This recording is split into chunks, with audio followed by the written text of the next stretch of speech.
নমস্কার বন্ধুরা, আশা করি আপনারা সকলে ভালো আছেন। কাকলি কিচেনে সকলকে স্বাগত। আজকে বানিয়েছি চিতই পিঠা। চিতই পিঠাটা সাধারণত মাটির উনুন ও মাটির ছাঁচে ভালো হয়, কিন্তু গ্যাসের উনুনে কিভাবে বানালে ভালো ও নরম হয় সেটা দেখা যাক।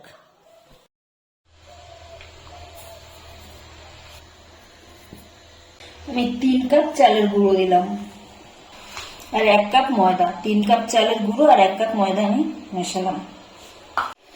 দিচ্ছি সামান্য পরিমাণে লবণ। আর এখানে আমি গরম জল নিয়েছি, উষ্ণ গরম জল, খুব বেশি গরম না, যে আঙুল চোবানো যাচ্ছে এরকম গরম জল আমার নিতে হবে।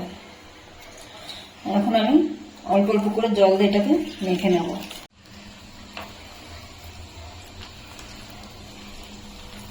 প্রথমে আমি ভালো করে মেখে নেব। প্রথমে এটাকে সুন্দর করে মেখে নিতে হবে। আমি এখানে বাজারের কেনা গুঁড়ো চাল নিয়েছিলাম।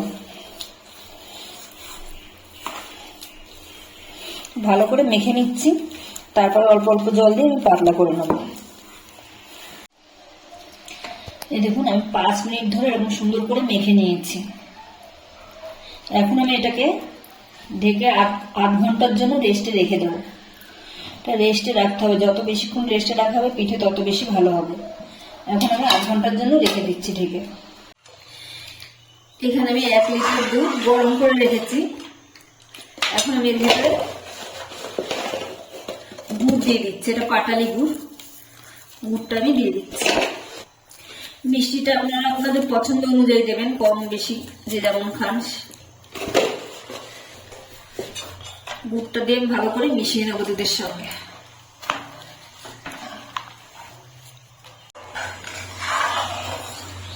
দুধ আর গুড় ভালো করে আমি জাল করে নিয়েছি।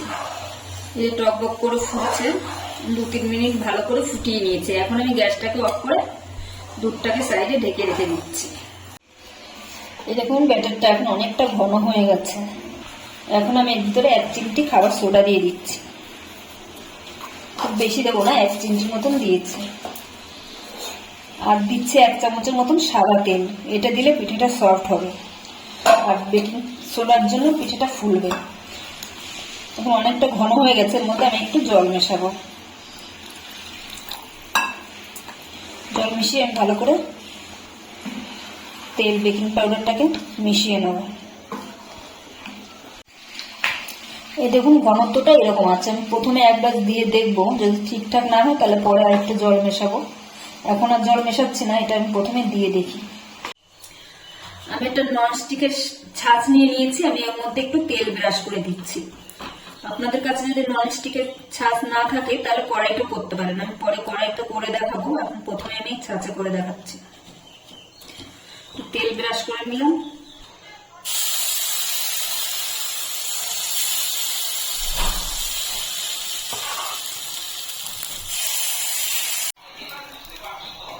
গ্যাসের ফ্লেমটা মিডিয়ামে রেখে আমি ঢেকে দিলাম। 2-3 মিনিট পরে ঢাকা খুলে নিচ্ছি। পিঠেগুলো আমার হয়ে গেছে, এখন আমি ছুরি দিয়ে তুলে নেব।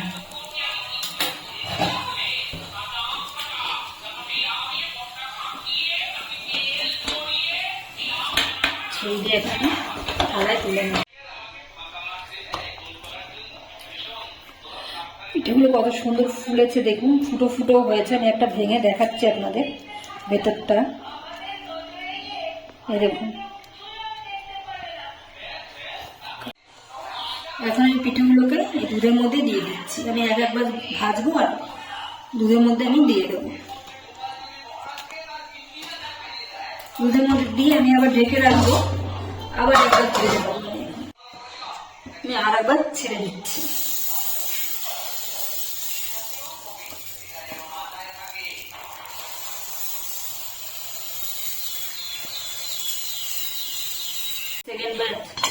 সেকেন্ড ব্যাচে তুলে নিচ্ছি।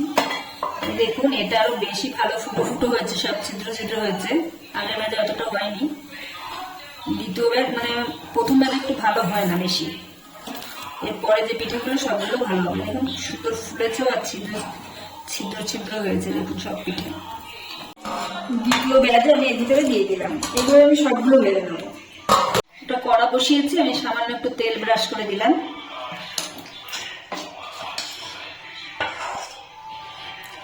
চাপা রেখে আমি দিয়ে দিচ্ছি কড়াইতে। এখন আমি ঢেকে দিলাম, 2-3 মিনিট পরে তো খুলে দেখবো। 2 মিনিট পরে আমি ঢাকাটা খুলে দিচ্ছি। এই দেখুন কড়াইটা কত সুন্দর হয়েছে।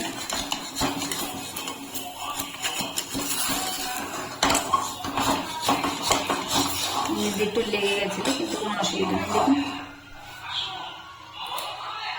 আবার একটু তেল, মানে তেল নেই, শুধু ব্রাশটা একটু করে দিলাম। আবার আমি এক হাতে দিয়ে দিচ্ছি, আবার 2-3 মিনিটের জন্য ঢেকে দিচ্ছি। এই দেখুন এটাও সুন্দর ফুলেছে, সবগুলোই এরকম সুন্দর ফুলবে। তুলে নিলাম। আমি একটা ভেঙে দেখাচ্ছি কড়াইগুলো কেমন হয়েছে। দেখুন ছিদ্র ছিদ্র হয়েছে, দেখুন ভিতরটা কত সুন্দর হয়েছে, একদম মাটির ছাঁচের মতন হয়েছে। সবগুলো পিঠে আমি দিয়ে দিয়েছি। এখন আমি 2-3 মিনিট একটু জাল দিয়ে দেবো। 2-3 মিনিট জাল দিয়ে আমি গ্যাসটাকে অফ করে দেবো। এখন আমি 2 মিনিট ফুটিয়ে নিয়েছি, খুব বেশি ফোটাবো না তাহলে আর পুরো গলে যেতে পারে। আমি 2 মিনিট ফুটিয়ে নিয়েছি। এখন আমি গ্যাসটা অফ করে ঢেকে রেখে দিচ্ছি, পরে ঠান্ডা হলে পরিবেশন করে দেখাবো। পিঠেগুলো আমি 1 ঘন্টা রেস্টে রেখে দিয়েছিলাম ঢেকে, এখনো গরম আছে।